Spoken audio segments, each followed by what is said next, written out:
el sabio calla. Y hay veces que nos creemos tan súper espirituales que queremos tener la razón en todo. Y aportamos y están hablando de la Biblia y no, pero es que, o sea, miren, una de las cosas que yo he aprendido es, si usted quiere aprender, guarde silencio. Y ahí nace la madurez. Cuando usted aprende a guardar silencio, aprende a escuchar. Cuando usted aprende a escuchar, aprende a hablar. Son cosas muy sencillas, pero es necesario despertar la necesidad de aprender a guardar silencio cuando de guardar silencio se trata. Habrá momentos donde usted tendrá la oportunidad de expresar, de hablar con libertad. Pero para llegar a ese momento, tenemos que haber aprendido a guardar silencio. Usted no ve que los niños no hablan, se expresan.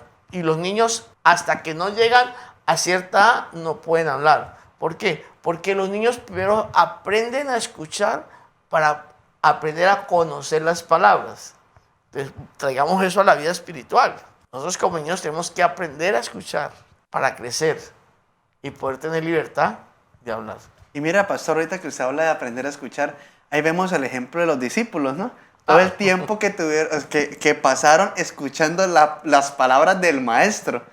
Y yo pienso, pastor, que yo me voy a la vida de Pedro. Vemos cómo todo ese repertorio de que recibió del maestro, cómo lo aplicó luego de estar en el proceso. Entonces, usted está tocando un tema muy delicado, pero sabroso. ¿Por qué? Mire, porque le da entrada a algo grande. Lo que él acaba de tocar es algo grande. ¿Por qué? Mire, estamos hablando de los años que vivió Pedro con el maestro, ¿cierto? Pero aún ese tiempo no lo hizo maduro. Cometió imprudencias hasta lo último. ¿Cuándo viene Pedro?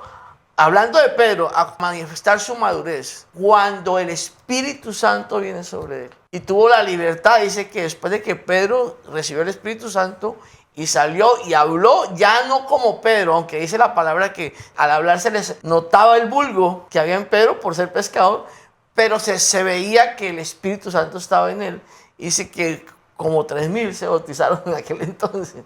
Y pastor, allí es donde entendemos que no solamente basta el conocimiento. Ahí es donde entendemos que no solamente el llenarnos de palabras, de conceptos, nos garantizan una verdadera vida con el Espíritu Santo transformadora. Porque cuando entra el Espíritu Santo, ahí sí entra no solamente a complementar el conocimiento que ya tenía, sino que ese conocimiento se vuelve práctico y se vuelve positivo para las demás personas, para el crecimiento de la iglesia como tal. Cuando Pablo le habla a la iglesia de Roma, en el capítulo 8, que es donde habla la esencia del Espíritu Santo, la necesidad de vivir, él aterriza en el versículo 14, Romanos 8, 14, donde él dice, los que son guiados por el Espíritu de Dios, estos son hijos de Dios.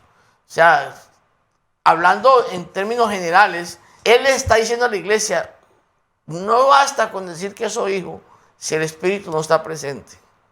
El Espíritu Santo es el que nos da la identidad de hijos. Esto es extraordinario porque cuando usted ya entiende esto, entonces ya usted no se va a preocupar porque lo reconozcan como hijo de Dios, sino que nos tenemos que preocupar es porque el Espíritu Santo está en nosotros y Él se manifieste. O sea, una verdadera aprobación, pastor. Una correcta aprobación, porque muchas veces el tema de buscar la aprobación en algo o en alguien, y eso es un acto de inmadurez. ¿Por qué? Porque la palabra de Dios me dice que nos debemos presentar como obreros aprobados. Pero la pregunta es, o la incógnita es, ¿aprobados por quién? Y en este caso lo estamos definiendo. Es obreros aprobados por el Espíritu Santo. Esto ya más claro no se puede hacer. Es que indiscutiblemente la aprobación la da el Espíritu Santo. Síguenos en Facebook e Instagram como @tufrecuenciaF. Tu Frecuencia F. Suscríbete a nuestro canal de YouTube Frecuencia F. Activa la campana de notificaciones y disfruta de todo el contenido que tenemos para ti. Frecuencia F. Dale clic.